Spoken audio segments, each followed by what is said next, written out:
already? Okay, now I'm recording. If it makes you feel any better, I am already recording. Was the very first thing I recorded. So. Alright, cool. We're off to a great start. My fucking god. Alright. Do you want to go? Barry, keep this in. Yeah. Do you want to go? Are you ready? Yeah, let's do it. Alright, okay. Alright, who wants to introduce it? Should I do it? I haven't been here in a while, though. Yeah, do it. Yeah. Go for it. Alright, okay. Hi. That was the introduction. Good job, right? Alright, so we're finally doing our end of the year podcast that we do every year. It is now January 20th, 21st even. Mm-hmm. That's 21 days into My 2016. daughter's birthday is in a week from now. Wow, happy birthday, Lily. Nice. My birthday's Yeah, tomorrow. And Jess's is the day after. Yay! Oh, yeah. His birthday is also tomorrow. Yeah, yay, all kinds of January birthdays. But anyway, My son's birthday is tomorrow. but the prom is tomorrow. We're gonna be talking about all the games we played in 2015 and how we felt about them. There's not a very long list this year, and there's only 5 of us here, but that's Yeah. okay. Yeah. Life gets in the way. Yeah. Anyway, I'm Matt. This is Ricky. Hey, what's up, guys? We have Phil here today. Hello. We have Jess Hey. and Don, Hey. who may step out every once in a while to tend to his screaming daughter. No. No? Oh, She's not good. gonna. She's good. No, she's good now. All right. Alright. Well, Cool. as we usually do, we're going to start in January of 2015. Yeah. And I believe the only game that came out in January that anybody here has played. There's 2. There's 2 games on the list. Is there 2? Okay. Yeah, Well, life then is maybe life you should just handle this whole thing because because you don't know what you're doing. I don't know. Well, Life is Strange is the first game on this list, and Phil, I'm pretty sure, is the only one who played that. So go ahead, Phil. That was episode 1. Yeah. Oh, right, but talk they- about the game as a whole. We're not going to talk about each episode and the time it came out. Of course. I'm really interested Although- in this game, so don't spoil it for me if you mind. Okay, no spoilers. Phew, okay, it's kind of hard to talk about a game that's entirely based around the story without talking about the story at all. But I mean, I guess you can, but like, I just yeah, well, I can. It's easy. Okay. Basically, Life is Strange is an episodic point-and-click, not really an adventure game, more like a conversation-having game, where you play as Max Caulfield, a high school girl who, for no reason, and this is a spoiler, but for no reason, one day just discovers she has time travel powers, only to rewind time. And so she uses this power sometimes just to help out her friends. Like, there's this recurring, I don't know if it's like a joke or what, but there's this one girl who's always having like just like very minor nuisances happen, like someone pushes her into a swimming pool or she gets splashed by a puddle of water, and you can use your powers to like get out of the way. And then she gets out of the way and it's like, yeah, you did good. Doesn't amount to anything. Nothing in the game ever amounts to anything, but it's cool to play.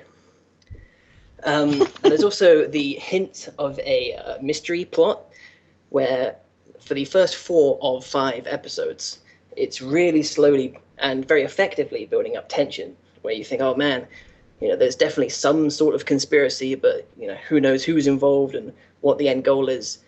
And then when you get to the end, it doesn't make any sense, and it ends like that. So while if you really get invested into the story, which of course you would since the characters are very well written, very likable, and the atmosphere is fantastic,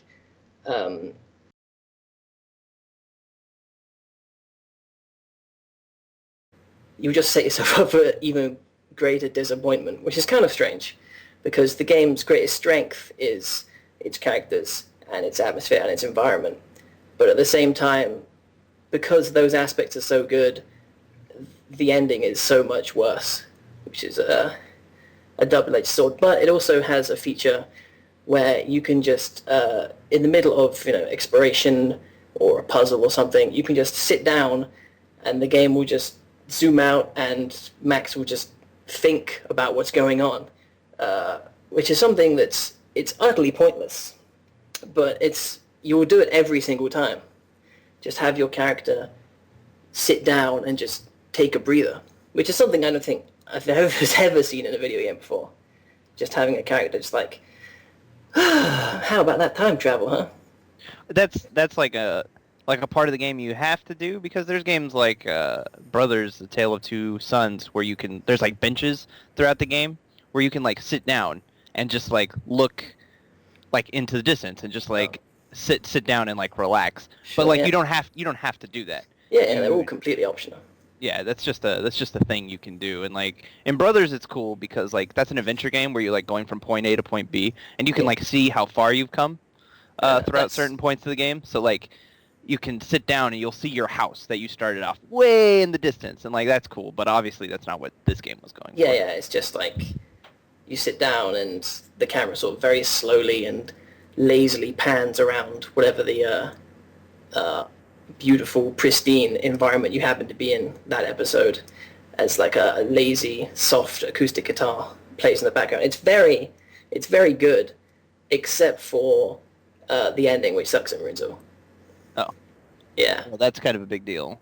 Yeah, exactly. So it's really hard to recommend, because all these point-and-click like, episodic games, every single one of them sets itself up to fail.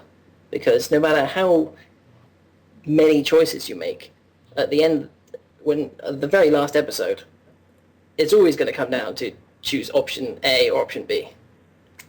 And in Life is Strange's case, option A is vastly superior to option B.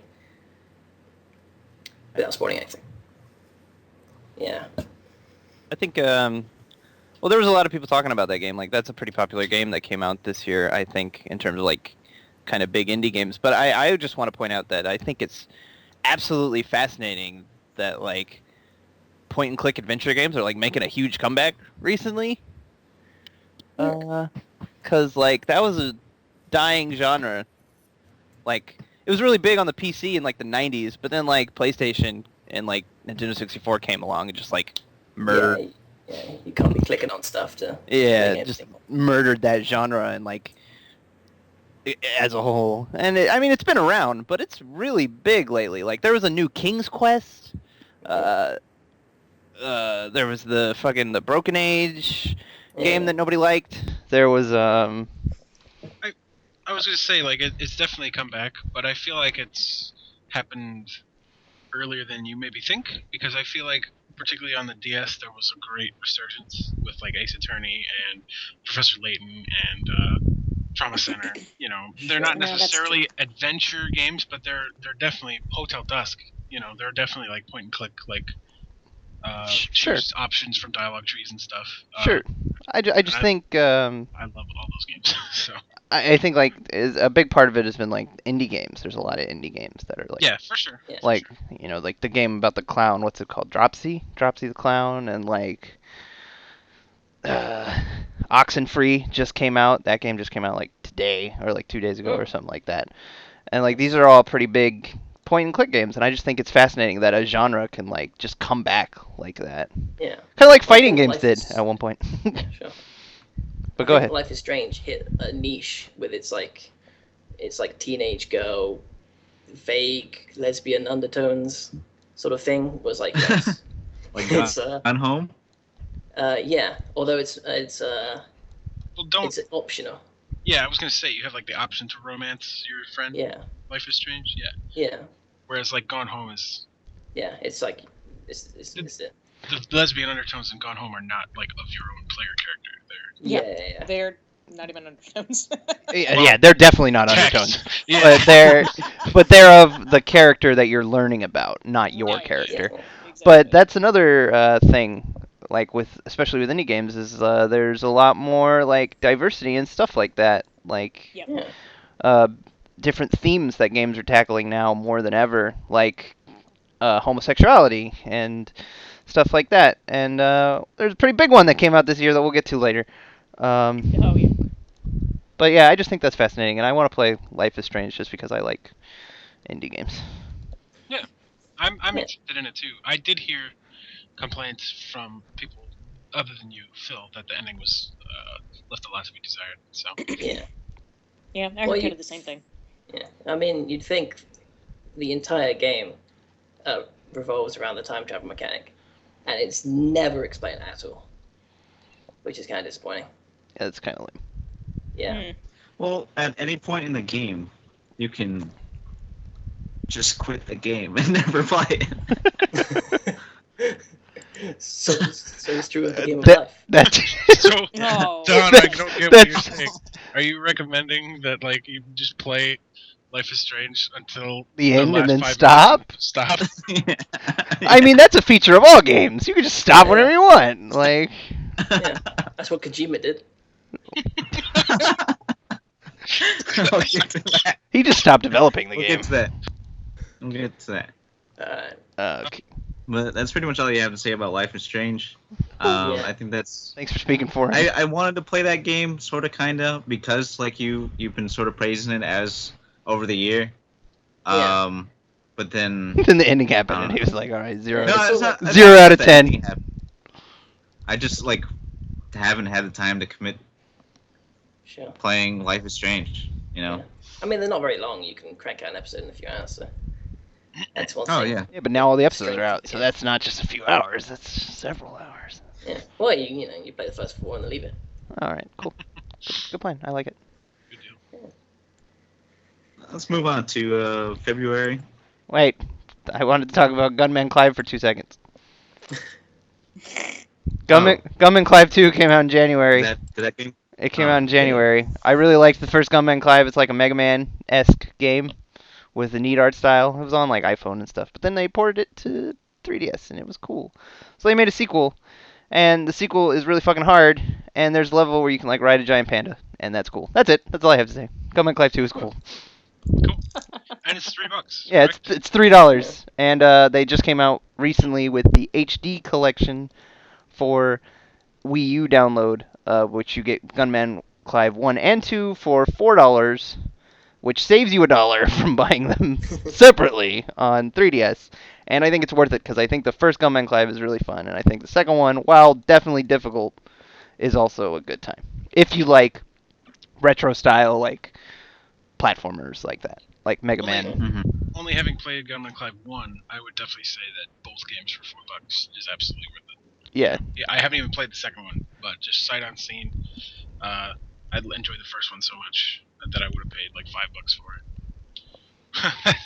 it. Well, that sounds. I'm just saying, the first game was only $2, you know, and like easily, it was the best $2 game I've ever played, you know. So, I think $4 for both games is a great deal. So definitely take advantage of that if you have a Wii U. So, yep. Mm-hmm. I guess I January. want to mention, since you were talking about Gunman Clive, that guy, the developer that made Gunman Clive, he, I guess, was like just playing around and learning how to develop for the Game Boy Color. Released a ROM of Gunman Clive, like just one level for the Game Boy Color. Yeah. He And it did. actually plays pretty well. Recently, didn't he release that like 2 days ago? Like, no, maybe it wasn't 2 days ago. It was a while ago. 2 days ago. It was a while ago, but it was recent. But he released like a whole like single level for the Game Boy, like that you can play on a Game Boy emulator, and that's crazy. That's interesting. Yeah. I didn't know. You could probably play it on Game Boy hardware if you have the means to do that, but I highly doubt that because it's such a, I don't know. Old thing. Yeah. Yeah, There's old gotta be somebody thing. making Game Boy flashcards out there. Yeah. For whatever Yeah, but reason. I'd Somebody in imagine not- China. most people don't have that. Yeah, sure. So yeah. But it's still like a really cool thing. He decided, oh, I want to make a Game Boy Color ROM, and he did. That's an interesting little thing that he did. So yeah, I guess January was the month of indie games. For us, at least. February there was a few pretty big ones. Starting with The Legend of Zelda: Majora's Mask 3D. Oh boy. Oh yes. Go ahead, Ricky. Go ahead. Well, in case you didn't know, you may know this. I know this. Majora's Mask is my favorite game. And All right. yeah, so they remade it for the 3DS, and here's the thing, man. They changed some stuff, and some of the changes they made I don't like, but none of that really matters because everything that makes it Majora's Mask and that makes it my favorite game ever made Is still there. And it's Awesome. definitely way more like approachable than the original N64 version. So like if you've never played Majora's Mask, or if you tried to play it and couldn't get into it because of the clunky like 3-day mechanic and having to save, and you were just felt tense and all that stuff, if you never were able to get into it, then I definitely would recommend trying it on the 3DS, because they've just made it a lot more user friendly, which I feel kind of part of what makes the original game so great, in my opinion, is that it was a little user hostile. You know, it makes you feel very under the weight of this moon, and like you're like, oh my god, I don't have enough time. You know, it's a very tense, like not pleasant experience. But that's what makes it tense. Yeah. That's what makes it great art, in my opinion. You know, but a lot of people were frustrated with that. So, I mean, it's not like that feeling is gone. In fact, in some ways, in the 3DS version, it's amplified. After midnight on the third day, the sky turns like blood red, and you're like, oh god. And you already have that, you know, really tense music playing at that point, so it even makes it like scarier. But yeah, everything that makes Majora's Mask my favorite is there in full effect. And like I could nitpick about all the stuff they changed that I don't like, but it's not really. I don't feel like it's really worth it, because it's still my favorite game. Yeah. Mm-hmm. Is the 3D version your favorite over the N64? It's tough to say, because I do really like some of the stuff they've added. The same with Ocarina 3D. Like, it's so nice and so convenient to have the Ocarina on a separate button where you don't have to equip it. Yeah. And in Majora's Mask in particular, they did the same thing with the Picto Box, so you never have to equip that either. Which is just really nice and convenient. You know, it's just a tiny little thing that wasn't even really like a problem before, but it's just streamlined now and it's better. I would hazard to say that I might still prefer the N64 version, but have you played it on your new 3DS with the new camera controls? I did briefly check it out, yes, and that is very cool, and something that I was kind of like, whoa, because there, you know, I've played Majora's Mask so many times, and I've never been able to just move the camera around freely however I wanted. And so when I got my new 3DS for Christmas, I tried that out, and I was like, wow, this is really, feels like a very different game, you know? I was surprised how weird that felt, you know? Yeah. But, yeah, I think I might say that I prefer the N64 version still, but I would not recommend, like I said before, I think if you're interested in playing Majora's Mask, you should play the 3DS version, and if you like it, then maybe go back to the original and see if you like that better, you know, because I think the average Joe playing Majora's Mask 3D is going to like the concessions they've been given a lot more, the kind of harshness of the original. So. Sure. But yeah, it's fantastic. I was so happy to play it again with like improved graphics and stuff. You know, it's my favorite game, so. It's kind of a long time coming. Ever since Ocarina of Time 3D, like everybody wanted Majora's Mask 3D. You know, they've been working on it like ever since, really. Absolutely, they have been. They just played the smart card and just had people like they didn't announce it like super early on and have people like wait 20 years. Yeah. You know. They were just like, yeah, we might be working on it. We haven't forgotten about you. Yeah. And they put a lot more like thought and changes into it than they did with Ocarina of Time. You know, they had to. I'm sure they had to have internal decisions about like, okay, what are we gonna do with this? You know, and they actually added like stuff like fishing, which adds absolutely nothing. But but it's there. It's there. Oh, they did add a bottle though, which is cool. One of my favorite. I know, right? But no, one of the common like complaints about the original game is that you get to Great Bay and you have to get all the Zora eggs. Oh, sure. Yeah. And there's 7 of them, and you need at least 4 bottles because there's 4 of them in one place. So like, if you don't want to make like several trips, then you have to have at least 4 bottles. Which, if you've been going out of your way, that's how many bottles are available to you at that point in the game. But in 3D, they've added a bottle. And they moved one of the bottles that was available after Great Bay so that it's available sooner. So you're more likely to have 4 bottles by the time you get to Great Base, so you're less likely to have to make several trips and yeah. Which is just nice, you know. That's a bit more convenient. It's a small thing, but it's a quality of life thing. It's just, you know, it's a nice little addition. So, and they made one of the masks that was useless in the original game. They added like a side quest for it that gives you that extra bottle, so that it like has a use. Nice. Which is cool. Yeah, it's just. I think that. I don't know if it's like the definitive way to play in the way that Ocarina of Time was, but it's definitely what I would recommend to a first-time player of Majora's Mask. It's just really streamlined and just great. So, cool. That's pretty much all I've got to say about it. All right. Cool. All right, let's see.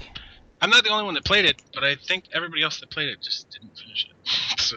No, I haven't finished it now. I actually haven't bought it yet. I wish I had, but I had no money. I feel like Josh, it was like Josh's first time playing, but he's not here today. Yeah. I played it. I liked that the save point system was a little bit better. There's a little bit more. Also, just by the nature of being on the 3DS, you can just close it, you know, and then you can keep where you left off, like, very easily on a portable console like that. Yeah. So.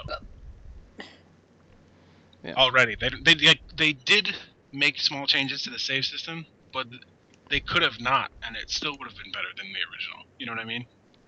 Yeah. Just being on the 3DS. So. That's fair. I mean, it was good. It was good. It was a good game. I mean, it's always been a good game. So. I don't have much to say about it. You already covered everything. It's my favorite. Yeah, it's a good game. It's your big favorite? Yeah. Majora's Mask, in either incarnation, is my favorite game of all time. So, it's great to play it again. Alright. Okay, so the next game on the list is a game that I played. It's like a puzzle game for the PC. It's called Plush. I did a video about it on my channel. So I'm I'm not gonna talk about it too much, but it's this short little game. It was originally on iPhone, and they ported it to PC on Steam. And it's a puzzle game where you have to your playing field is like this bed, like a little child's bed, and you have to like organize her stuffed animals, you know, to suit her whims. And since she's a child, like certain stuffed animals can't be next to other ones because in her world they don't get along or something like that. And it's a cute little game. It's really relaxing, and I appreciate games that are like that are small and like, I don't know, it's just sometimes it's fun to play a little game about stuffed animals in a world full of Metal Gear Solids. It's like a puzzle game, right? Yeah, it's a puzzle game. You have to find a way to arrange these animals. Yeah, it's fun, and like I said, I did a video on it, so go watch that. Yeah, the video was good. Yeah, I liked it. Thank you. Speaking of puzzle games, next game on the list is Pokemon Shuffle. Oh boy. Pokemon Shuffle. Go ahead, Don. You probably played this more than anybody else. I'm not here to start no trouble. Pokemon Shuffle is I'm sure like a lot of reviewers have played Pokemon Shuffle, so they probably already free know to play on both 3DS and free on to play. phone. Yeah, 3DS and mobile devices. I have it on my phone. Uses that stamina mechanic where like you can only play so much or whatever until you let it refill over time. And I've enjoyed it quite a bit because I like puzzle games. Despite the like sort of free to play system, I liked the Mega Evolution Pokemon mechanics where like you build up to it and then you once it's filled you have like OP shit. My favorite was Sableye, and you do a little circle, like he would remove the circle on the bottom screen or whatever. And I mean, it's a puzzle game. Like, what can you really say? It's basically Troze. Oh, it's basically what it is. But yeah, it's just mashing 4 in a row, and then you spend money to get hearts so you can keep playing. No, you don't ever spend money to get hearts. Well, I mean, that's what they want you to do. This was like This is another effort in Nintendo's like free-to-play model. They started with Steel Diver and Rusty's Real Deal Baseball. And like this is where they were like, all right, those games didn't appeal to the masses. What can we do? Oh, Pokemans. And then they did it. Then they did it. Then they did it 2 more times later that year with Pokemon. So a lot of people don't like free to play games, but I think it's okay. It's really, yeah, like you are mentioning, you know, this is sort of Nintendo's testing ground for what works for free to play models. Yeah. Because I feel like each game has like a different model, kind of. They do. I mean, if you play Rusty or Steel Diver or Stretchmo, like those all have very different styles of like that free to play model.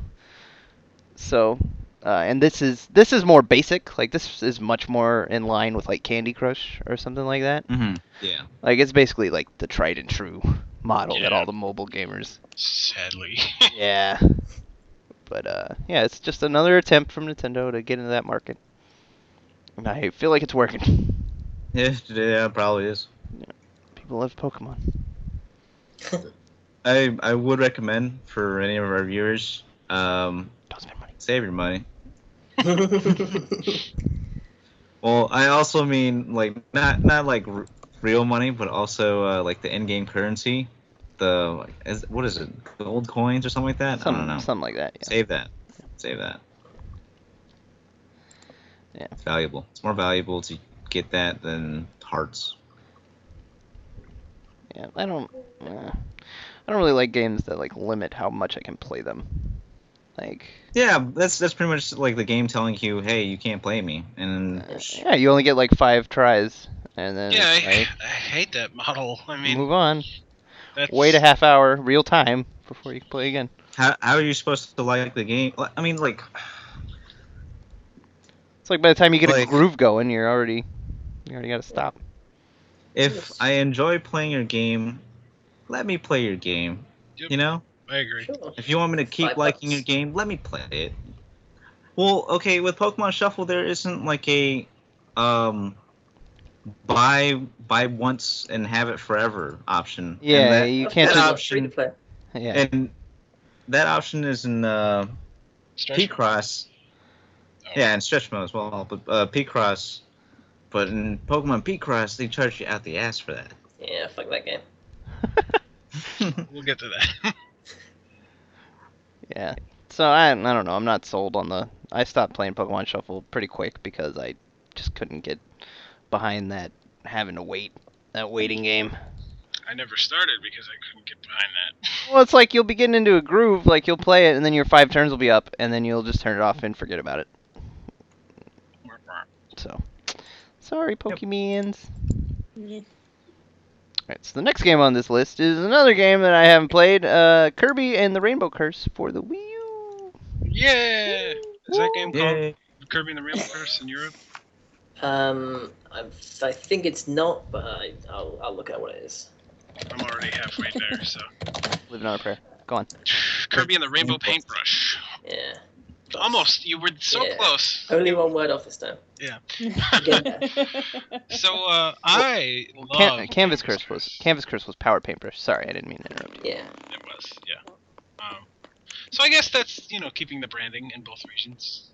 Got the word curse and the word paintbrush.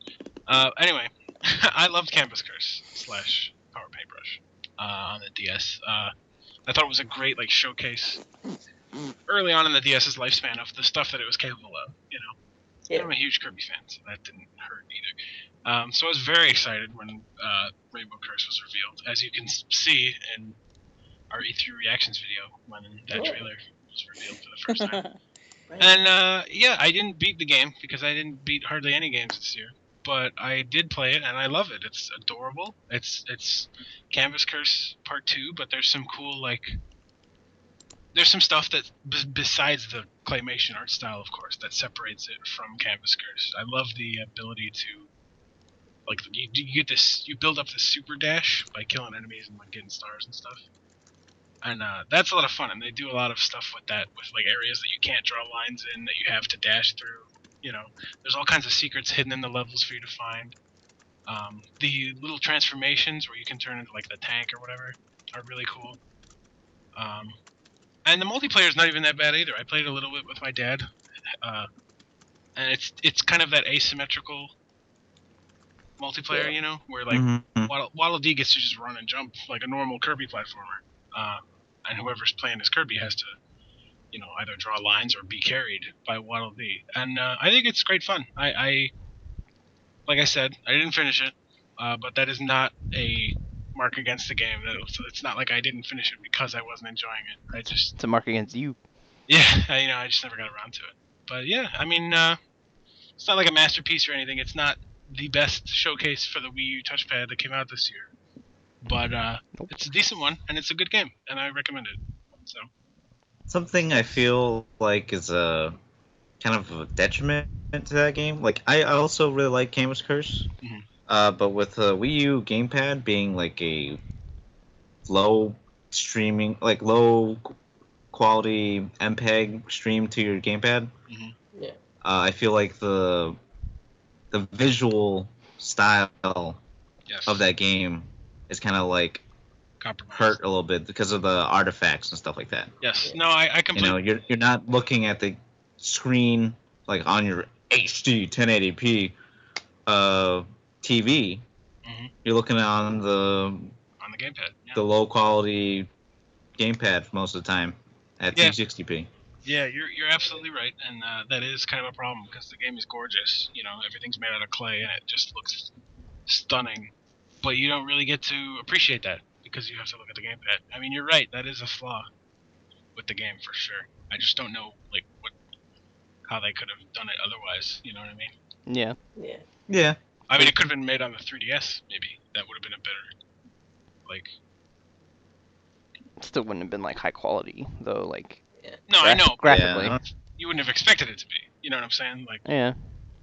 I don't know. I definitely agree with you, Don. And you're not the only one who has pointed it out. You know, a lot of the review sites and stuff cited that same complaint, and with good reason. But it doesn't ruin the game. Yeah, that's not Kirby and the Rainbow Curse's fault. It's Nintendo's fault. Fuckers. It's always Nintendo's fault. The game kind of flew under the radar. I feel like it just kind of came out and then went. Like nobody really. I didn't even know it released. Came out in February, man. It's a long time ago. I never. I mean, obviously I knew it released afterwards, but like when it was coming, I didn't know of the release date. I mean, I guess that's my fault, obviously, but I just feel like there wasn't enough PR for it. There wasn't. There wasn't a lot of love for Kirby and the Rainbow Curse, unfortunately. Although, I've joked in the past about how like Kirby kind of appears on consoles when they're like kind of close to the end of their lifespan. And oh shit! I remember when this game came out, some people friends of mine were joking like, looks like the Wii U is gonna be dying pretty soon. They weren't wrong. Yeah, I know, right? They weren't wrong.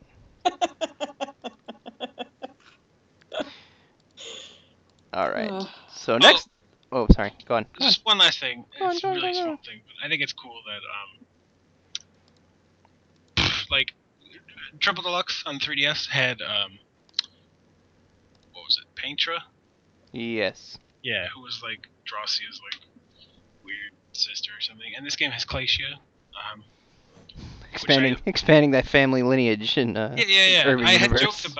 had joked about Sculptra when Triple Dogs came out, and I was like, they should do that, and then they did. So I think that's cool. Anyway, that's it. All right, cool. Thanks for sharing. Yeah, no problem. The next game on the list is Monster Hunter 4 Ultimate. Go ahead, Don. No, I want to actually let Phil talk about this one. Go on, Phil. Sure. Go ahead, Phil. Alright, well, Monster Hunter 4 Ultimate apparently is the most accommodating of the Monster Hunter games. I've heard that as well. Yeah. It's still has a very high skill floor.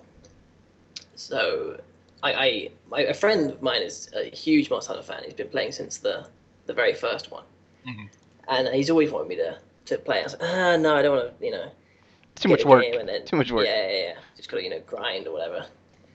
But I thought, okay, finally I'll try out Monster Hunter 4 Ultimate, since apparently it's it's noob friendly, or more so than the previous games.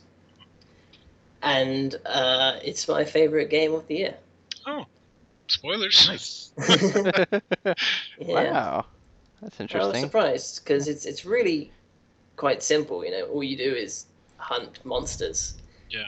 Skin And up, then- make stuff yeah. to kill bigger monsters. Yeah. Yeah, exactly. But I don't even know. There's got to be something to it that I haven't quite put my finger on. But it's just extremely fun and addicting. Maybe because it's so hard. Yeah. It's not like a lot of like grinding MMOs where you just do it and switch your brain off for a while. You actually do have to have quite a lot of dexterity and skill, or just be friends with someone who does. Well, that's well put. Like, I think the multiplayer element obviously is like a huge benefactor for the game. Like the sort of user player experience Yeah, definitely. between players and stuff like that. Like teaching people about shortcuts and just like the knowledge of like, hey, where this is, or drop rates or something like that. Yeah, it's I think definitely a game. that's fun. Yeah, you definitely need someone to ease you into it though. Even for Ultimate, like it has a single player story, but if you're playing it just as a single player experience, you probably won't enjoy it as much. But if you get a group of friends together, and you've got experts and they're teaching the noobs, then it's the most fun you can have, I think. Yeah, playing multiplayer on 3DS. I think if you Twitch. play the game single player and you enjoy it playing single player, you're also gonna just absolutely love it playing multiplayer. Oh, definitely. It's really built 'Cause, around multiplayer. When I first started playing the Monster Hunter series, it was from Freedom 2, Monster Hunter Freedom 2, and I enjoyed playing that even though I didn't get very far, because like it was way harder back then too, because like the fucking hitboxes on all like the boss's moves were incredibly dumb. Yeah. It's a lot more accurate and less bullshit now. So like I enjoyed it back then, just playing it by myself. So that's what really made me love the series to begin with, for me at least. Yeah. Sure. Cool. Yeah. I definitely know that the Monster Hunter fans of like the series are really, really Die Hard. big fans of it. Like Yeah. I have never like really tried to get into it myself, but I know that the big fans of it they just can't sing its praises high enough. Yeah. So. It's huge in Japan, like Yokai Watch. And so Capcom sort of like neglected the series, at least in the West, because it didn't grow as big as Japan did. Like in Japan, it was word of mouth, playing on PSP, hanging out, and having little PSP parties with Monster Hunter. Yeah, that's kind of the thing. Like when I think of Monster Hunter, like I think of the PSP version, even though it started on PS2. Yeah. I didn't even know that until like many years later, because like the PSP version was huge. Even like, well, I don't know how huge it was in North America, like in general, but it was huge at my high school. One of my teachers used to play it with my friends. So. That's nuts. Yeah. That's cool. Yeah. I didn't get that privilege. I played with my brother though, every once in a while. As for Monster Hunter 4 Ultimate, like one of the biggest features for that game is the online play. First for handheld, at least for Monster Hunter, because Try didn't have it. Tri didn't have it, and everything before that didn't have it. If you wanted to play online, you had to either play the Wii U version Or ad hoc. or have the 3DS version connect to the Wii U version through some backwards means, Okay. or ad hoc party on PS. PlayStation 3, or using X-Link Kai, which is similar to ad hoc party. Yeah, but in 4, But- you can people can just join your room from like France and stuff. Right. Yeah, and It's, then it's the die first time instantly and you it's kick 'em. like officially implemented into the series, like the online play, and it works pretty well.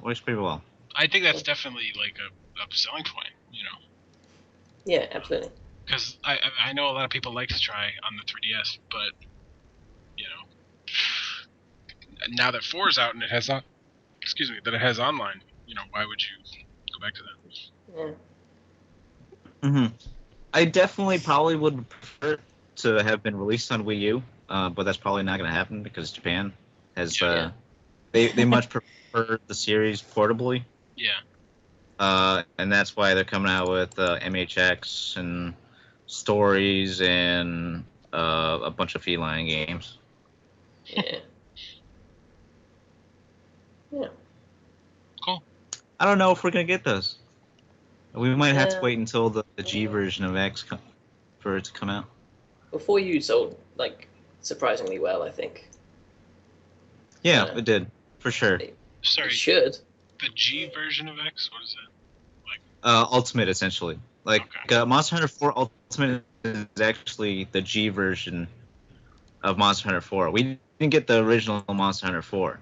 We got the G version, Monster Hunter 4 G, and it's just called Ultimate. I see. There's something very funny to me about the G version. Like that's what you play if you're legit. If you're a G. Yeah. Yeah, man. Being G, it's being a badass for sure. Alright, sorry. Didn't sorry, I guess we could move on from Monster Hunter, but I was gonna say, didn't 4 also add like climbing on shit, or am I thinking of something else? Yeah, it did. As far as I know. Yeah, there's a lot of verticality to the game. Yeah. They removed like sort of underwater fighting from Try, because people hated that shit. It was slow and stupid and Well, yeah, water in video games. lame. yeah, pretty much. Like the way I see it was like they wanted to implement underwater because they wanted to add sort of like a Z-axis movement to the gameplay. Sure. Yeah. But it didn't like really hit it with the fans. Fans like much preferred to be fighting monsters like on land and stuff like that. So they were like, okay, instead of underwater, let's go in the sky. So we're gonna have all these guys jump and they attack and do all this shit. We'll add a new weapon where it's very like jump centric, the insect glaive, and the new weapons are a lot of fun. Charge blade and the insect glaive, just good additions to the series. Cool. Yeah. I like it. Might move on. Cool. Phil's game of That's the year. pretty much it. Yeah. Yeah, that's crazy. I didn't expect that. I had a lot of fun with it. I probably didn't get as much out of it as Phil did. I didn't get to like beat like the super bosses at the end. Sure. Fair enough. Well, I guess because it was my first Monster Hunter and I really didn't know what to expect, I was doubly impressed by Yeah, that's fair. everything. That's fair. Yeah. So I doubt Monster Hunter X U will be my game of the year that year. Mm-hmm. Yeah, also fair. From what I've played of X, it seems like very similar to Monster Hunter 4 Ultimate. They just add like a couple like super action, so like super moves actions. Like Yeah. you attack and like fill up the bar, and then you have access to like a super dodge or super spin attack, stuff like that. I'm sure like if I could play it in English, I'd probably understand it more. And like if I get deeper in the game, there's more like complex options and where you can have like a more unique personal style. Yeah. I've read that like they made it easier, like even easier than Monster Hunter 4 Ultimate, so that like X should be even more approachable. I've like heard that it's a lot easier for them to just like switch between like weapon types, so they don't have to focus on just like getting really skilled at one, and that could be a benefit to the series, you know. Sure. I just haven't had too much time to play it. Right now, it seems like Monster Hunter 4 with super meters.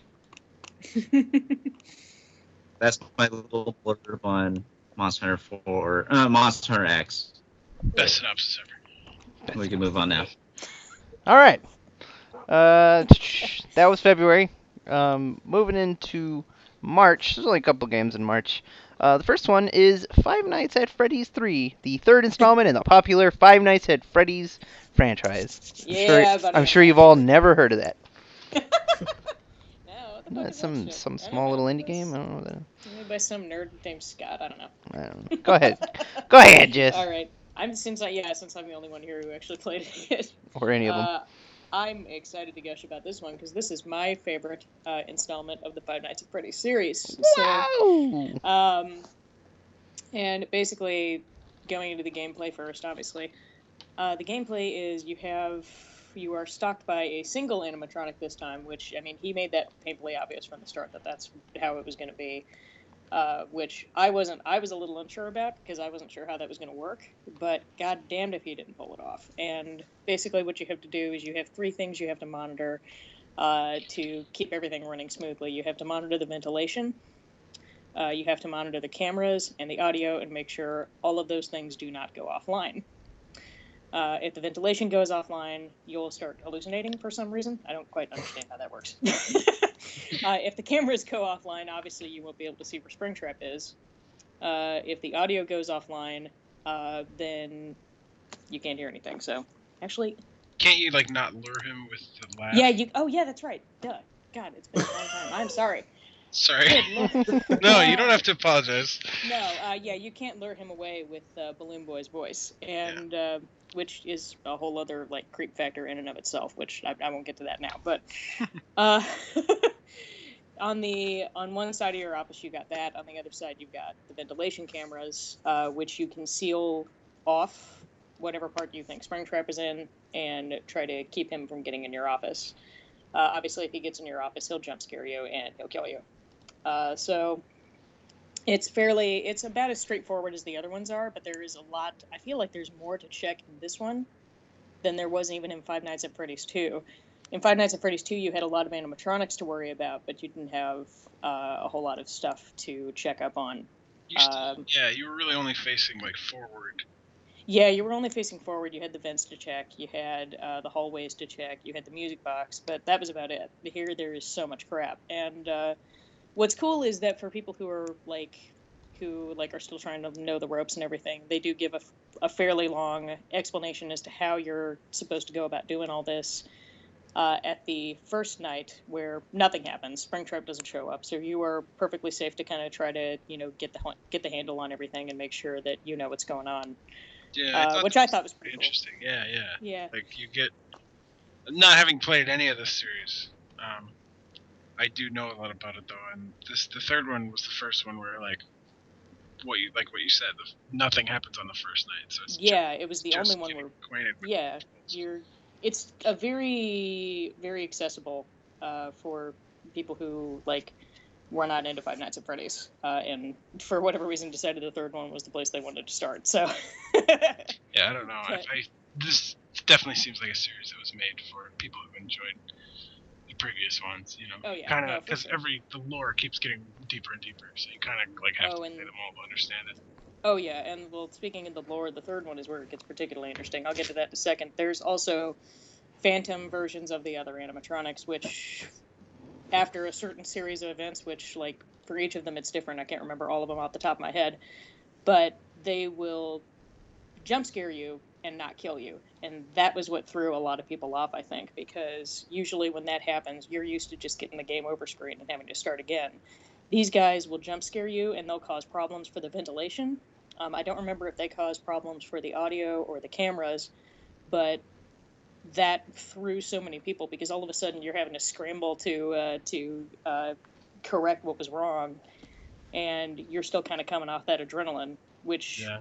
is, I think, a really, really interesting touch. So I did think that was really cool as well. I was watching Markiplier play it, and he got jump scared by somebody. I don't remember, but he like was so expecting was to be Balloon dead. Boy.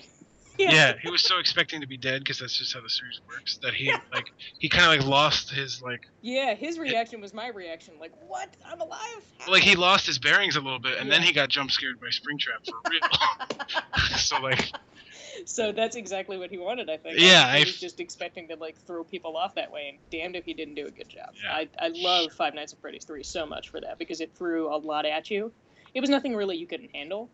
Unlike Five Nights at Freddy's 2, which, God, there was so much to keep. Like, there were so many animatronics to keep at bay. Like, you didn't have much time to enjoy the game itself.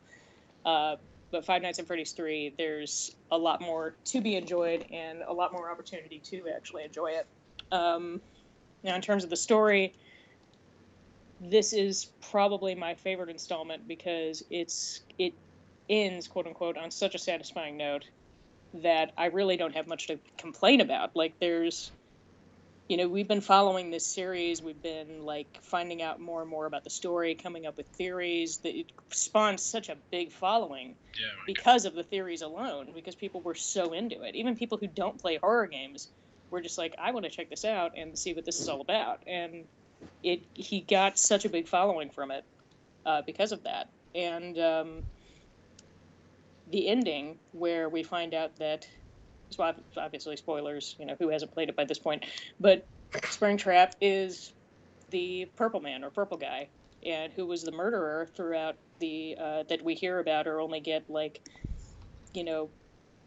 a few glimpses of in the first two games, or even just the second game. That was when we first started seeing him, was the second game. And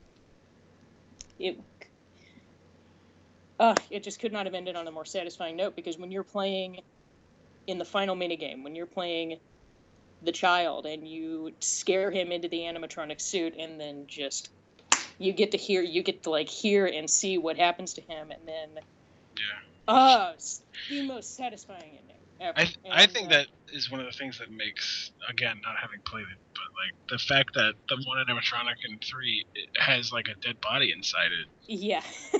makes it like really creepier and scarier. Which you can see.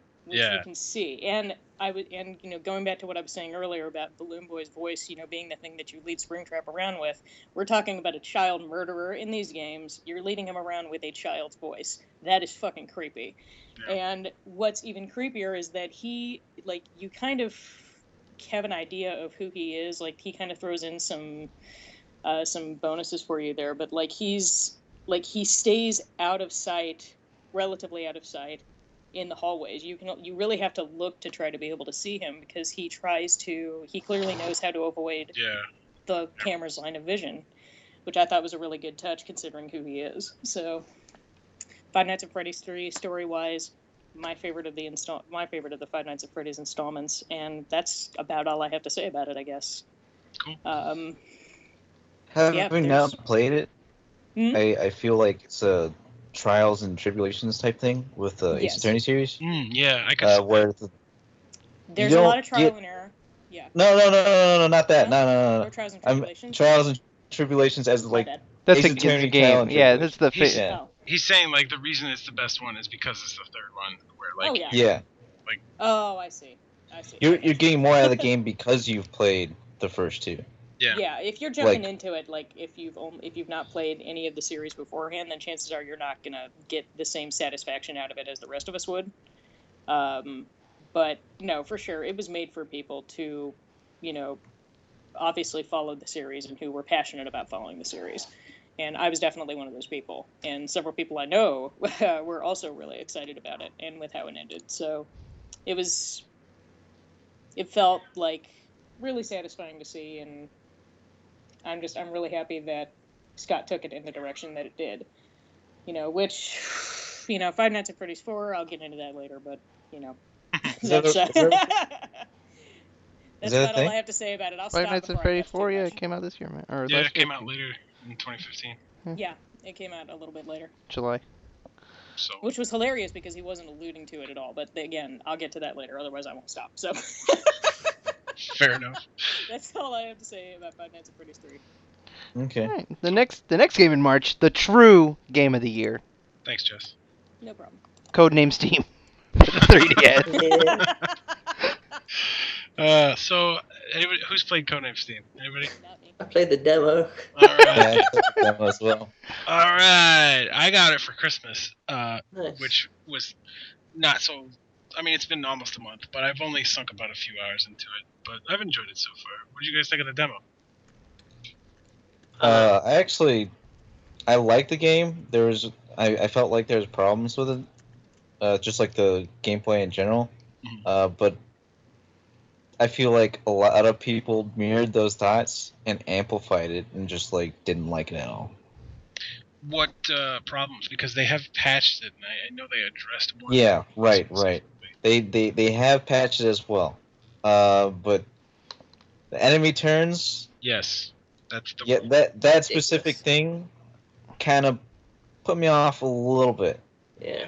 I am still sort of interested in that game. Phil's still interested in that game, I believe. Yeah. But it was off-putting where I would do my turn and then it's the enemy turn, the aliens move, and you have to wait. You sit and wait. Yeah, you don't even see the move sometimes. Exactly. Yeah, You know? it is a bit weird, but that is the thing that they patched, though. So, Sure. like, you can skip enemy turns now. So. Yeah, that's good. Yeah. How is the story and the enemy variety? Well, I'm like an hour and some change into it, so I'm not really equipped to answer that yet. But, is it all just purple blobs? So far, it's only been aliens, but they're already. I've been introduced to like 3 different types of aliens. Sure. There's like weaker ones, and there's like bigger ones. I'm really selling it. I know. But then there's the ones that have Overwatch, where they can shoot you on your turn. Sure. Are they also like generic arachnoids? Yes, so far. I'm only an hour into it. Yeah, sure. But yeah, I've enjoyed what I've played of it so far. I don't seem to be able to scan Amiibos yet, so I don't know if like that's a feature that gets unlocked at some point or what. Probably. So they wanted you to actually enjoy the game on its own before playing as Mark. Sure, yeah, no, I know. I just thought I would try it, but it's like, no, it's not having it. So, but yeah, I don't know. I wish I had more to say about it. I wish I had sunk more time into it, but I just haven't had time. So. Fair enough. I want to say Codename Steam really came out of left field. It was like their big 3DS game they hyped up at E3. Yeah. And then people were just kind of disappointed. Well, yeah, because they were expecting Zelda. Like shit. It looks like the most goofy ass fucking shovelware Ninja Breadman style. Oh, come on now. Ricky was just saying earlier that he likes the way it looks. Yeah, I think it's got a really cool like comic book like art style. I think it has a cool comic book art style. Like, I think it's interesting for intelligent systems to go with that, for sure. But I also think it's a detriment to the series. Oh, not series, but like to the game. Because it's definitely not going to be a series. Yeah. No, for sure. I will say something that's annoying me already is like when you get like spotted, if you like walk into an enemy's line of sight, the characters will say so. But there's only like 3 different versions of that, So I've been playing for about an hour and a half, and I've already must have heard me clanking around about a million times. Not so much for stealth, it's just like, that does get very old already, so... Don't get caught. Duh. Yeah. I guess. Get good. Tip, don't get caught. Just Must get have heard me clanking around. I don't know. I'm enjoying it so far, and I want to keep playing it. It's such a weird fucking concept for a game. It's like a steampunk RPG turn-based game where you play as like both historical and fictional like American characters, like Tiger Lily and like the Wizard of Oz and like John Henry and Abraham Lincoln. It's like, what the fuck were they on? it's a bit weird for sure. It's so weird. Like, that's why what Phil was saying, that it looks like the most like shovelware shit ever. It's just like it's like it's like public domain. Yeah, exactly. Public domain characters. It's like fucking Scarecrow from Wizard of Oz. The Cowardly Lion. They're all in it. Are they? All four of them, yeah. Oh, wow. All right. Yeah, Dorothy is like the last character you unlock, I think. God damn, that's weird. Yeah, it's so weird. Like, like Phil's right. It looks like shovelware, just in concept alone. But I mean, it's Intelligent Systems, and they make good games, so I trust them. I own it. I just never played it. You clearly don't trust him that much. Well, I mean, I bought it. I gave them my money. I trust them enough to give them my money. I was one of the like 10 people who bought that game. So. Did you get Did I get what? the Majora's Mask pin? No, I bought it on sale. I didn't buy it for full price. Come on. Yeah. I loved that. I loved that. Yeah, I know. They were so desperate for people to buy it that they're like, hey, you can get a Majora's Mask pin that should have came with Majora's Mask. Well, it's even funnier because, like, Don was talking about how they hyped it up and people were disappointed because people expected it to be Majora's Mask. Yeah. And then it was Codename's team. So they give you a Majora's Mask pin when you fucking pre-order it. What a mess. What a mess that game's launch was. I don't- knew that I'm- game was not gonna. No, it was hit big for sure. it was destined to fail.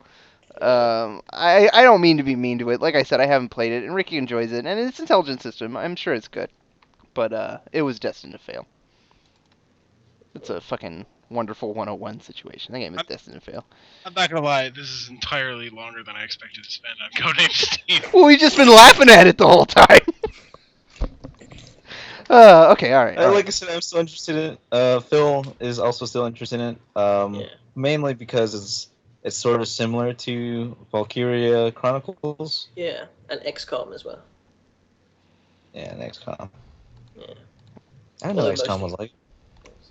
Yeah. Oh yeah, I knew XCOM was like. Yeah, XCOM has like turn points that you expend to do stuff.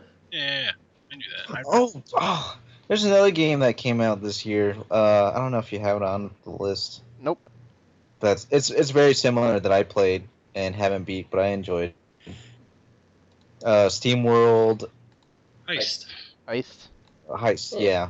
We'll put it on there. When did it Steam come World out? Heist. I'll look it up. Oh. But I'll look it up. But the next game on the list Yeah. is Hotline Miami 2, wrong number. And I'm sure at least 2 people in this call probably played that game. Yeah. So go ahead. Who was the other person? No, Don, did you play it? Don liked the No, first I one. didn't play it. Oh. I did like the first one, but I didn't play the second one. No. Hey. I read on Twitter that Tyson, he played Hotline Miami 2, and he was like, at least the soundtrack is good. Oh, So he didn't like Mike it? that's all I Tyson. know. Huh? No. Tyson, who made Boxer Hockey Tyson Hess. Oh, Yeah, right, Tyson. right. and Diesel. Yeah. Also, SteamWorld Heist came out in December. So. All right, we've got time for that one. All right, but go ahead if you want to talk about Hotline Miami 2. Unless you don't, then which one do you want? Not really. If you like the first one, it's more or less the same, except you have less selection of your masks. Where basically each character is just a guy in a different mask. So if you have like a chicken mask, you start with a gun or some shit. If you have a bear mask, your punches are twice as powerful, and that sort of thing. except that in Hotline Miami 2, there are some levels where you just play as a guy with a gun, and you have to shoot people, and it's not nearly as fun. Oh, well, that's Yeah, boring. but there are also times where it's exactly like the first game, and then it's extremely enjoyable. Just absolutely storming through a building full of bad guys, just taking them out one by one by one by one by one, never stopping, looking blood splattering all over the place. Incredibly violent for a top-down pixel game. Yeah, sprite-based shooter. Yeah, but extremely fun, and the music is kick-ass as well. Nice. Did the level editor, like, that wasn't at release, right? No, I don't think it's even out now. Oh, I think okay. it's in beta or something. Oh, Yeah. so you can't even talk about that feature. I would say that probably, like, if it was at release, then Yeah, it would have been probably huge, would have definitely. made the game. Yeah. Mm-hmm. Absolutely, because it's not extremely long either, the game. So having a source of more levels would have been a big hint. But I guess they'd rather not do that and just sort of say, yeah, there's going to be a level editor at some point. How was the story? Like, the first one was such a trip. Oh Yeah. yeah, well they try to somewhat like bring some like closure to the story of the first one, but the first one really depended on the fact that you never knew exactly what was going on. Yeah. So all the stuff they added is just like, who cares? I feel like you felt that way about Portal 2. So like they expanded upon stuff that you felt didn't need expanding on. No, am I crazy? Yes. I don't feel that way now. I might have back then. Okay, well never mind. Yeah. Although I do think that Portal works best as just a puzzle game and not like, hey, wacky, I'm a potato now. Nice GLaDOS impression. Yeah, my favorite part of the game is when she says that she's a potato now. I like Portal 2. You know, I don't remember. It might have been like the year-end podcast that year, but like I hadn't played Portal 2 at the time, and so when Phil was talking about like, and then GLaDOS turns into a potato, I remember kind of being like, oh, he's just cracking wise. That He's can't making be a joke. true. You know? No He way was it'd be that making light of stupid. how silly the plot is, but no, that's actually Yeah. stupid potato. Anyway, let's So stay at what's the 2015. closest thing you'll get to? Okay, yeah, sure. Yeah, Never. let's move on. All right. Okay. So now we're going into April, which has quite a few games on it. None of them seem like very big games, though. The first game on the list is Boxboy, Boxboy. which is another game that kind of came out of nowhere. And this is a game I really like this game. I it's think this great. game is really good. It's a puzzle platformer by HAL Laboratories, the team that brought us the Kirby series. Yeah. And it's all like it's very, very simplistic in the way its graphics are. It's all like black and white, and you literally just play as a box with eyes and legs. Like you're just a square with eyes and legs. I think his name is QB. Until you unlock the sunglasses. Oh, you can unlock like outfits that turn him into like a ninja and stuff, and that's Like cool. Give him my ponytail and Yeah. But for the most the part, sunglasses are the superior costume, obviously. okay. All right. So the gimmick of Boxboy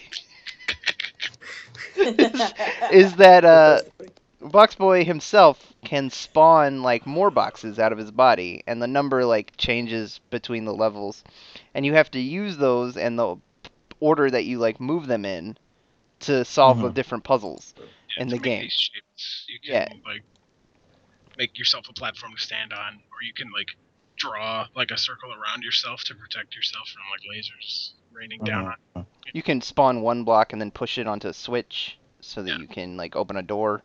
And like every world has new gimmicks that you have to get by. Like there's basically portals in the game. Yeah, including Portal. Yeah.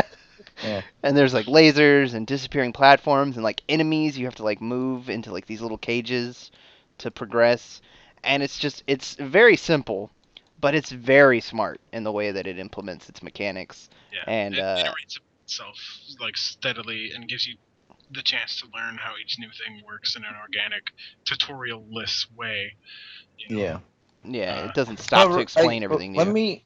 I want to talk about like with each world they have like a new gimmick, Mhm, and I then said that. like you said, they sort of teach you how it works, and then they sort of advance it a little bit. But I feel like this is something that Phil felt about Captain Toad, is that they never really push it. Is it not challenging? I don't think it's as challenging as they could have made it. No, it's not. It's not. I think mean, there are One, definitely. like I once they like finish the world, it's sort of like one and done. You never really go back to Sure. that gimmick. They bring them back like in the later In levels. Boxboy, there is a world that has all the gimmicks in it. So Yeah, but it's They don't push it. No.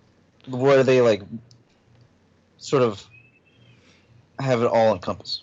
Yeah, it's just that one last world where they kind of have it all encompassing.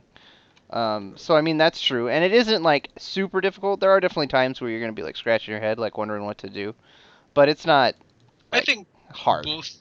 both Captain Toad and Boxboy are in this sort of puzzle platformer arena where I don't think it's necessarily a problem that they're not like super clutch difficulty, Kaizo shit. Like I never had. I'm not saying it needs to be Kaizo. Yeah, it's just like it seems for such like a basic like block manipulation puzzle game that it would suit it to get extremely hard at some points instead of just being like cutesy, and putting on a ponytail and sunglasses and just having a gay old time. Like at some point, it's got to turn it into like a game where every level is a real stumper. The few times that I feel like I was challenged by the game was when I'd go for the little bonus objective. I was gonna say, yeah, there's those little challenge levels where you have to do it in a set time limit or whatever, Sure. I feel like there's stuff there if you're looking for like challenge. Oh, yeah. But even then, it's kind of abusable because you just like reset how many times, or to like reset your like amount of moves to get to those things. You know what I mean? Hmm. Like you can like sort of see if something works and then just call the blocks back to reset the moves. Is that what you're saying? No, like if you just like you purposefully reset the level? die, yeah, Oh, or yeah. reset the level, then you reset your tries basically.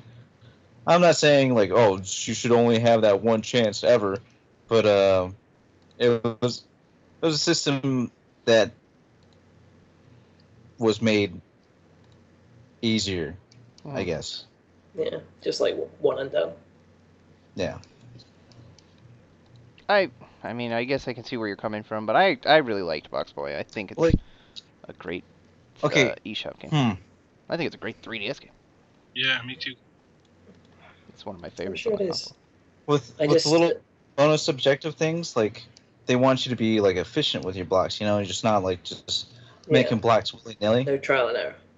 Yeah, but I don't know. I feel like they could have done that differently somehow. Have you ever made a game? If that makes sense. Exactly. Well, Yes. there's two different kinds of the challenges though. One of them is like as quick as possible. That's not the same thing as what you're talking about. Sure. Okay. I'm not saying like that makes it okay that your complaint is invalid. I'm just saying like that's not the only kind of challenge that there was. They tried at least two different ways to iterate on the idea of like adding extra challenges to these levels. Mm-hmm. Sure. Either way, I liked Boxboy. I had a lot of fun with it. And I didn't hate it.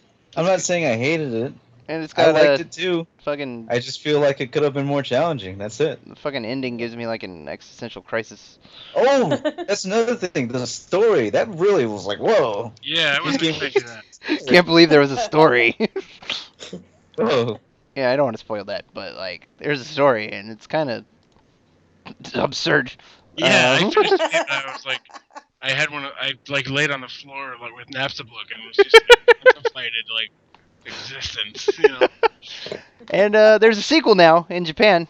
Came out Hmm. came out like last week, just randomly. They announced it, Yeah. and then it was released the exact same day. Yeah, I'm excited about it. I hope we get it. I hope we get it too. Is it- I think we will. Is it just Boxboy 2, or is it Box Girl, or is it No, it's Cube Boy? it's Boxboy 2, but like now you can spawn like 2 sets of blocks instead of like the one. I know that doesn't sound exciting, but that changes a lot about the dynamic of the game. No, it does. I'm not laughing at you. I just thought Saved it. really Saved it for the sequel. Yeah. Yeah. That was really fucking funny. Alright. Whatever, fine. Fucking, we're moving on from Boxboy. All right. The next game is Steven Universe Attack the Light. I didn't play that one either. Oh, I didn't either, dude. but I want to. Oh, dude. You guys gotta play it. It's for iOS. And Android. It's a fantastic little RPG. They've really. I'm very impressed with how like we're able to like streamline it for phones. Really? Yeah. If you like Paper Mario, regardless Ooh. of whether you like the show Steven Universe or not, I mean the show is great and I recommend watching it, but you don't have to watch it at all to enjoy the game. The game has like a little like story there on this like quest and stuff, but you don't need to know anything about the show, you know. Oh, that's cool. It's just a really great little like timed hits like RPG battle system that's really fun and like so you have the 3 gems are like attacking and all Steven can do, he's like the white mage. He has no attacks, he just heals everybody. And he can like put a shield on someone, you know, so they can avoid a hit or whatever. And like that's it. There's only the 4 party members, you know, and you find like items and hidden chests and stuff and like Cool. I'm so impressed with just it's everything is so streamlined. You know, when you go from room to room, you just swipe left, and then you go to the room that's to the right of you, or vice versa. You know, it makes navigation really simple and easy, and battles are super fun. It's a really cute looking, colorful game, and it was like not it's not free, but there are no like it's not free to play. Yeah, You know? just a game you buy. It's just a game that you buy and is totally worth the price. It's like $3, something like that. Yeah, $3 or $4, I'm not sure, but I highly recommend it, whether you've seen the show or not. Particularly if you like Mario RPG and Paper Mario and timed hit battle systems like that. I think this is one that you just can't miss. So. Yeah. It's on mobile, right? Yes. Yeah. It's on Is both, it on Android too? it's I on don't both. know- It's on both Android and iOS. Yes.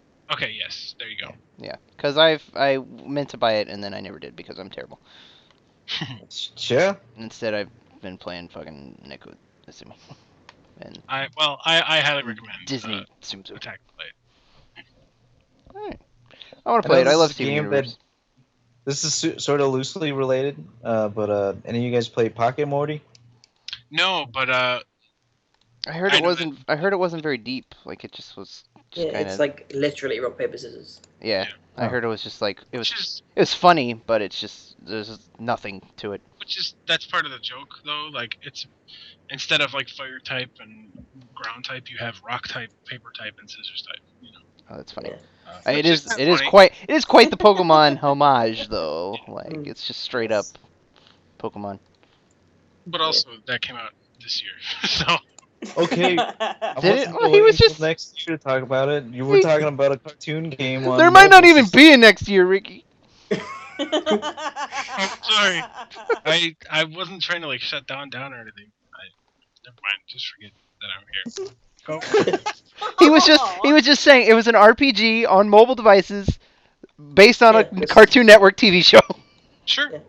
That is a legit comparison. I haven't actually played it myself. It's only on iOS. Fuckers. Yeah, bastards. I hate that. I hate that so much when there's a mobile game that I actually want to play and it's on fucking iOS instead of Android because I went with Android.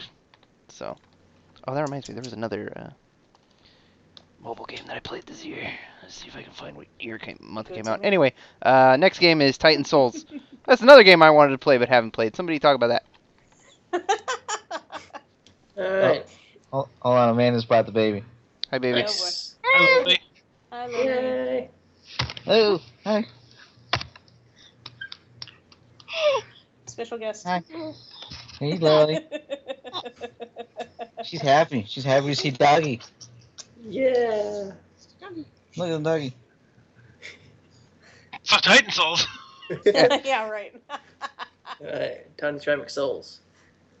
Isn't that Um, Titan Souls? That's the game that's like Shadow of the Colossus, but top down, right? That's right, babe. yeah, pretty much. Although it's basically you have an arrow. You have one arrow that you only have to hit any of the bosses a single time to kill them. Okay. But so it's more like a puzzle game than an actual game. You have to find. Like No. what one place they can be hit with an arrow. Yeah, exactly. And then do it without getting killed yourself. So it's very fun, but it doesn't last very long, and it's a complete rip-off of Shadow of the Colossus. Well, I was gonna say, Phil, this was in your top 10 kills of 2015 video. Yeah, 10 kills. yeah. I said everything that there is to say about the game in In that video. Although, All right, go watch that. Yeah, aside from the game is purposely designed to look like it has a lot of secrets when it actually has none at all. Good. You're not making me like confident in this game. Like, Yeah, well, if it's £2 or less, then get it. all right, cool. Shit, I said earlier that Gunman Clive was the best $2 game I ever played. So Titan Souls costs more than $2. Yeah, they're charging ludicrous amounts for it. It's like $15, yeah, Yeah, what a joke. on Steam Don't anyway. buy it. I don't know about iOS. I Glowing endorsement I don't know from where Phil on YouTube. I don't know where I've heard. I think it was one of Mark's videos where he talks about the mechanic of shooting an arrow and then going to pick it up. It's like Yeah. very simple, deep, I guess. Yeah. don't Well, you know. can also use magic to pull it towards you. So sometimes you want to purposely miss so that the guy faces you and then pull it into his back, boomerang style. Oh, that's cool. So there's there is some depth, but Mhm. once you've beaten a boss, that's it. He's done. You go on to the next one. Are how there, many bosses are are there Well, a lot of 16? bosses are inspired by. It's quote unquote inspired by Shadow of the Colossus. Quote unquote, And Zelda? it's straight ripoff. More Zelda, I'd say. Because Okay. Shadow of the Colossus, you really have to. It's like about climbing on top of them, but there's none of that. Hmm. It's more just like, here's a giant spider, here's a giant flower, here's a guy with a shield, here's a guy without a shield. Well, that guy's at a disadvantage. Yeah, he's the first one. He's easy. Yeah, well, it's decent, but it's not going to set the world on fire. Mm. All We right. don't want that to happen. Yeah. All right, let's move along then. Next game on the list is Crypt of the Necrodancer. Don played that. Yeah, Don really liked this game. Oh yeah, for sure. I played it in the Steam Early Access release. Mhm. One of my friends from real life that I don't really hang out with anymore. We're not real life. Showed us the game, Crypt of the Necrodancer, Yes. and it's a roguelike rhythm game, dungeon crawling rhythm That- game. that sounds- That sounds nutty. And It we does. can also play co-op.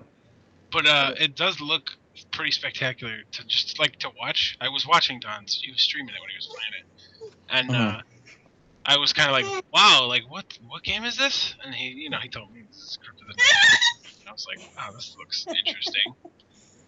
They really I haven't played it, so I can't say, but it looks to me like they've married those two genres, which you would think would be impossible to combine, but it looks like they've done a pretty good job of it. They've done a fantastic job.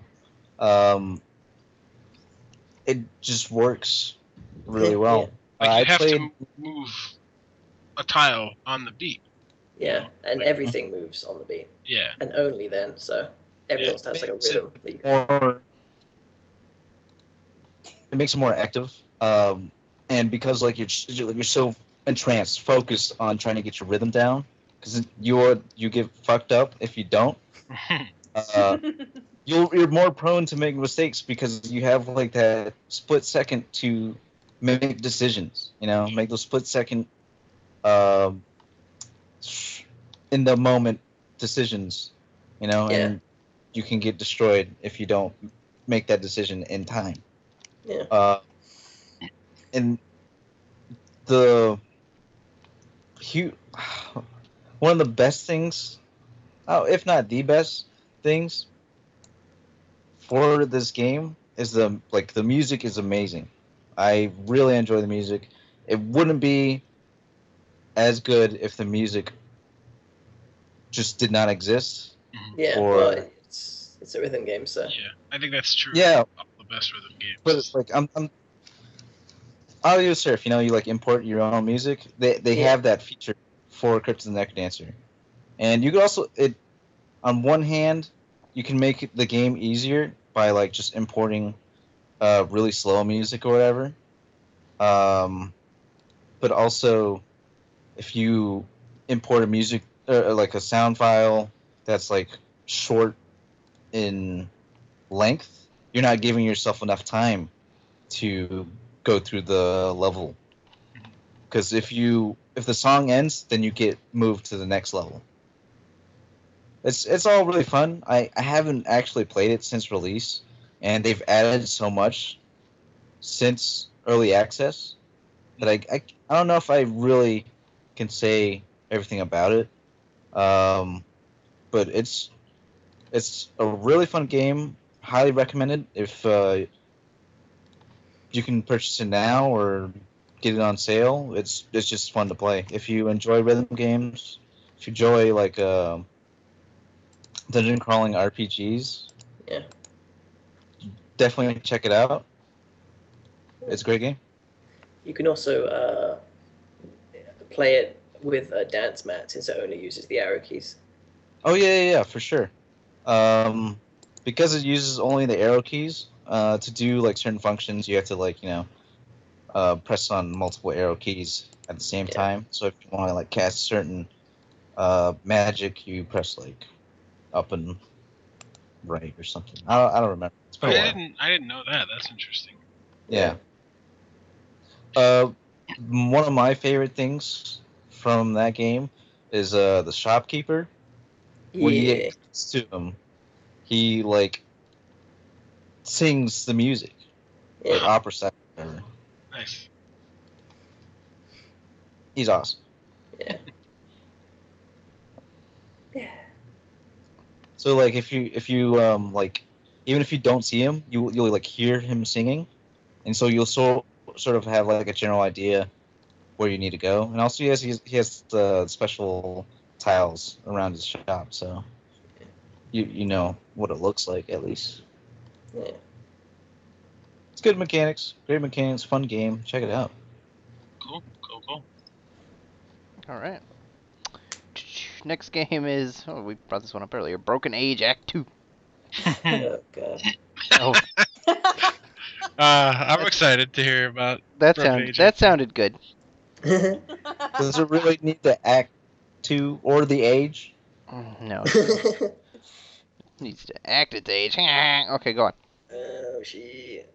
Yeah, well technically it's still just Broken Age, but even though they got $3.3 million for a Kickstarter, they had to split the game up into 2 and release the second half of it a year later. And it's a old school point and click adventure game. With all that implies. With all that implies. It has some seriously stupid puzzles. I mean, which is it's death for a point and click adventure game because it is just solving puzzles. And they suck. They're so dumb. It's hard to even say which is the worst one. Because there's some where it's like, you need to get... Oh, okay. And of course, because it's a point-and-click adventure game, when you actually break it down, you need one item to beat the game. But you need to do something to get that item. And you need something to get that, and then something to get that, and it goes back and back. So, for some reason... I think there's a guy choking on something that you need in order to. You can't just give him the Heimlich maneuver. You have to get a snake. But if you try and get the snake will crush you to death. But the puzzle is, don't save yourself from getting crushed to death, because the snake will just tire out and not crush you to death, and then you can use him as your inventory item to give the guy the Heimlich maneuver with a snake. Oh. Yeah, the way you put it in your video about it, you were like, you have to solve the puzzle where you have to avoid being crushed to death by being crushed to death. Like, yeah, it's just awful. And the plot's no good either. I would forgive, the awful puzzles if it was like at least a charming story, but it's not. And I don't know if that's because, something went wrong in the development and they just ran out of money to finish the story. But eventually, it just ends for no reason, with nothing resolved, and you just wonder why you bothered. Yeah, I feel like I'm really surprised that Psychonauts 2. Well, I'm not really surprised. I'm not that surprised. But like, I feel like people would have been more cautious with the Psychonauts 2 Kickstarter from Tim Schafer. Yeah. Because of like how Broken Age went on. Ended up, yeah. Well, I think Psychonauts is such a cult classic that people are just willing to throw money at it regardless. yeah. It's also an existing IP. Yeah, true. Well, and True. didn't they have like another, like a company like back them too, like a publisher sort of? Well, it was on Fig, not. Oh, actually, yeah. I think. So, okay, Fig. I don't know if you know how it works, but basically, in addition to like just having backers, like just Joe Schmoes, like putting in money, you have investors also putting in money. Mhm. And then also on top of that, they have somebody funding the game. So they have like all sorts of money coming in for Psychonauts 2. And not just backers. From backers, yeah. Yeah. Yeah. That's what I understand about it. So like, it wasn't completely funded by fans, but Yeah. I mean it was, and I'm surprised by how they trusted him this time. Yeah. Because like nobody likes Broken Age. Yeah. It was and supposed- especially compared to a point-and-click adventure game, making a full 3D action game. Yeah, that's gonna It's- take. Yeah, it's going to take a lot of time and effort, and it's going to suck. He's gonna roll around his money and take Clear. pictures for Twitter with his money, like Yep. he did. I mean, Tim Schafer is a funny guy. I'm really surprised that Broken Age Sucked. wasn't what it could have been. I feel like you said, he probably just ran out of money, and honestly, he should have like downsized what he planned for the game. Yeah, from definitely. the get-go. You shouldn't just be like, let me come up with a bigger idea and let's just get more money. Yeah. Yeah. And let's release the first one so we can get more money to fund the second act. Yeah. And let's also give out Broken Age Act 1 coupons like crazy on Steam.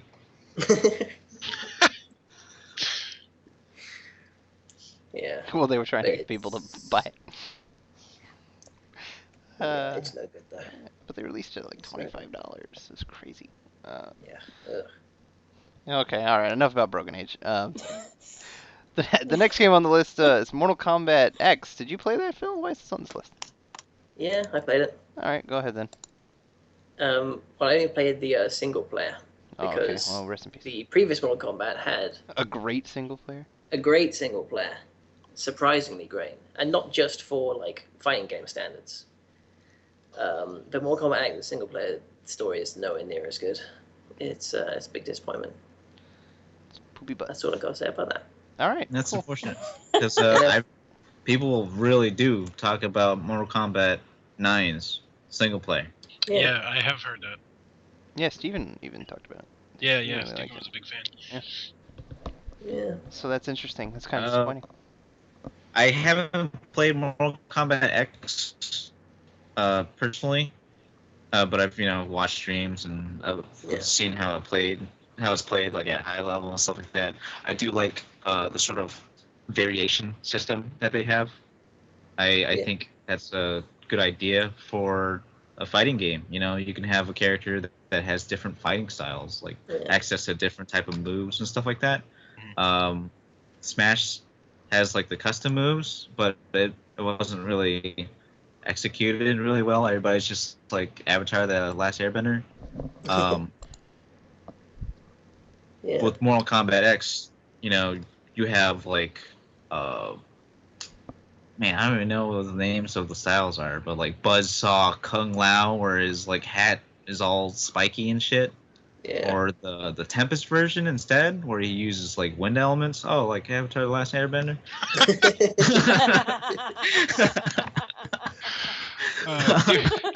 Do a great job. So No, the variation style is like of styles like is deeper. I know what you meant. Yeah. What you meant about Smash Brothers was that they just gave everybody a win box. Yeah. In case you're like me and took like a minute and a half to get that joke, I just wanted to bring everybody up to speed. Yeah. All the custom moves in Smash Bros are just non-damaging but push you. Yeah. It's a real shame that custom system could have been more than that. But we're talking about Mortal Kombat X. Yeah. Variation system, cool. I heard the online play sucks dick, and they are even cutting support for the PC version. Very recently, it's come out that they are not getting the new DLC combat pack with the new characters. And they're not getting guy, Leatherface. Yeah. And the Xenomorph. Alien dude. Yeah. The robot. Yeah. Raicho. Yeah. Everybody's favorite character. Fart guy. Well, fart and puke guy. No joke. When you, I guess because I have pretty limited experience with Mortal Kombat, but when you talk about changing like styles, I don't know if the first one I thought of was Bo Raicho because I really do that. I don't know, one of the earlier Mortal Kombat games, Yeah, they go pretty wacky. It's like I want to say Warner Brothers has really lost faith with a lot of people, at least on PC. If you're a PC fan and you purchased their games like Arkham Knight on PC, they've been disappointed. Did Arkham Knight come out last year? It was in 2015. Yeah. When did that come out? 2015. No, but what month? Oh, I don't know. Early. It was early. It was like February or March. Yeah. No, I think it was like May or April. Was it? They never really addressed the problems with Arkham Knight PC. They never fixed it. Yeah, they took it down and they were like, we're gonna put it back up, and they never did. So. That was a close but it's still not fixed. Yeah, it doesn't work. He's done what? Yep. So, if you like Warner Brothers, fuck off. Yeah. No, just be cautious of Warner Brothers. They have sort of like shady business practices. Injustice on the Wii U. That that was kind of a get fucked too, over. wasn't it? Yeah. I don't think that game had online play. They didn't come out with DLC for Injustice on Wii U. That's messed up. Yeah, like I remember reading that you get like a code for Green Lantern, but it only worked on systems that weren't the Wii U. But that same code worked for everything else. It was just be cautious of Warner Brothers. Why would Green Lantern not be? He's like one of the biggest. He's definitely in the game. He's definitely in the game. Maybe it was like a different one, like Yellow Lantern. John Stewart. Sinistro. Oh sure. Those were kind of the crazy costumes. Mm-hmm. I don't mean Jon Stewart from The Daily Show. No, I mean, no, Jon Stewart. He's the black one, right? yeah. He's the Green Lantern. No, Well, he's no, Green Lantern, no, but- he's not the Black Lantern, but he's the black guy who is the. Shut up. Yeah. But Anyway, yeah. It's no, you're that's right. time for more Kombat X. It's been a disaster with others. So Yeah. Yep. Be careful. We're gonna move on. We're gonna move on. Keep this trainer moving. We're only in April. And we don't even have as many games as last time. I Yeah. Pokemon Rumble World. I think Kyle was the only one who played that. Why is it still here? Well, I'll talk about it if I couldn't edit that message for some reason. All right. Well, go ahead then, Don, if you want to actually talk about it. It's poop. Pokemon Rumble World, another one of the free play things. I didn't spend as much time as Kyle did. I didn't spend that like at any time at all, really. But I do want to talk about it. I tried it out. It's one of the free play ones again. And you do literally nothing. You hold your circle pad in a certain direction, and that's how the game is played. And if you want to keep doing that, you got to pay him. Oh wait. Good. Yeah. Good. That game sucks. Yeah, Kyle hates That it. game Like is like incredibly dog shit. Kyle hates it I with think- a passion. Yeah, he hates it with a passion, but like he hated it so much that he played through it, Yeah, he kept playing so it. he can really say that he really hated it. You know? I have to make sure it's really as bad as I think it is. Yeah. He was playing it just before this podcast, Yeah. and he's like, I can't believe I'm playing this. No, because we were talking about putting the list together of the games that we wanted to talk about, and Kyle was like, I don't want to talk about Pokemon Rumble World. And like 20 minutes go by, and like he's playing the game and complaining about it. He's like, they don't even fucking make the dots on spin the different. So obviously he was going to talk about it. Like if he stayed, he complained about wanting to talk about it, but he was obviously going to talk about it. So that's funny. Oh man, I would love to hear Kyle talk about that. I'm sure he Yeah. had plenty to say. I wish he was here to complain about it. He, Kyle, when he's angry, is always fun to he see. sent me a text message saying there's like really bad storms going on right now, so he's not going to be able to get back on. So Well, he also has like a job interview at yeah, 10. tomorrow Oh, shit, yeah. morning Right. or something, right? Or 10 at night. Yeah. But he's not doing it's that. at a factory. But it is coming up soon, so I can understand. Yeah. Yeah. So I mean, he's not here, but he's here in spirit. Mm-hmm. Yay. His hatred for Pokemon Rumble World lives on. Yeah, it lives on. All right, next on the list. Oh man, I said Codename Steam was game of the year. I lied. This game of the year, 2015, Easily. Amiibo Tap, Nintendo's greatest bits. Known in PAL regions as Amiibo Touch and Play, Nintendo Classics Highlights. What the I fuck? kind of like that name better. Rolls off the tongue. I kind of like that name better. Nintendo Touch and Amiibo Play. Tap sounds sexual. So does Touch and Play. Touch is good. Okay. I haven't. Like, I'm pretty sure this is on my console because they like forced it on me. Shit on you, yeah. But I have not actually used it. But No. from what I understand, you touch your amiibo to this thing, and you And get play? yes, and you get a demo of a random virtual console game. But it's not even a virtual console game that has to do with your character that you put on there. Like you No, could, it's just random. yeah, you could touch like the Kirby amiibo and get Super Metroid. And it's like, why do you do that if the What is amiibo the are point character of it? specific? Like that right there alone is stupid. But then there's just the entire fact that it's like a 2-minute demo of a game, right? Like, explain it to me better, because I don't. It's actually a 3-minute demo. Oh, Yeah. excuse the fuck out of me. And you can. Cause here's the thing. So, you tap the amiibo on the gamepad, and it gives you a scene. And if you want to be like, no, I don't want that scene, you can tap it again, the same amiibo, and it's like, okay, you don't want to fight Larry in Super Mario World? Well, how about you go to Chocolate Island for a little bit, you know? Or maybe you could do Butterbridge, you know, like it's stuff like that. So there's like 9 different scenes for each demo, I think. Yeah. And each of them are 3 minutes long. and they just kind of give you like a taste of the game and a link to the eShop where you can buy that game if you like it. Oh Give us boy. money. It's basically the fucking masterpieces from Smash Yeah. Brothers, but as an annoying downloadable title that they forced onto my game. I will say That requires we're physical laughing about it, and it is kind of a joke, but like it's for what it is, which is a commercial for eShop games. It's just an ad. It could have been worse. And Amiibo, because you have to have Amiibo to play it. Yeah. Well, it's something to use Amiibo with. Yeah, because there's no. Is it using the same engine as the NES Remix games? I'm fairly sure it's just loading ROMs.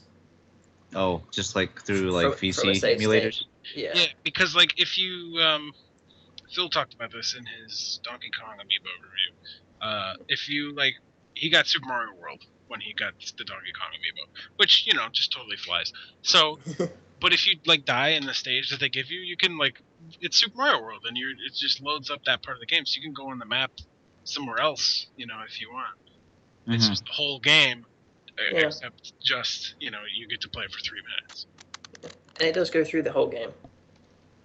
And same with my friend of mine he got Super Metroid from Captain Falcon Amiibo. Nice. And that, you tap it once and you're at the very beginning, you tap it again and you're fighting Kraid, and you tap it again and you're fighting Ridley. So you don't even really have to play the game. Yeah. You can just tap the Amiibo and it's like you're really beating Super Metroid.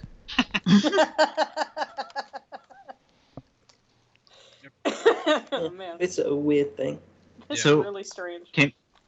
With the Super Mario World ROM, can you program an assembly and have it play the credits?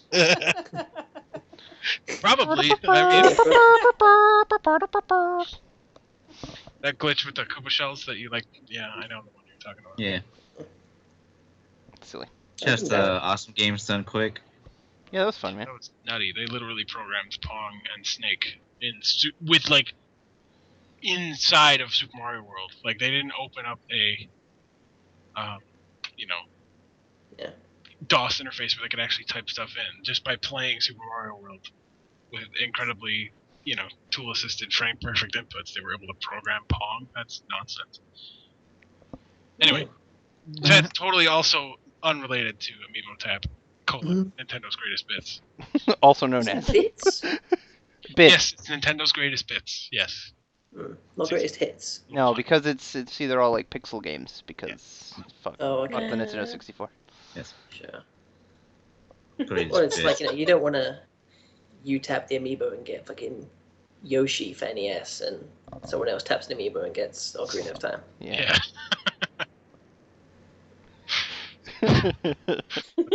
Anyway, fuck that game.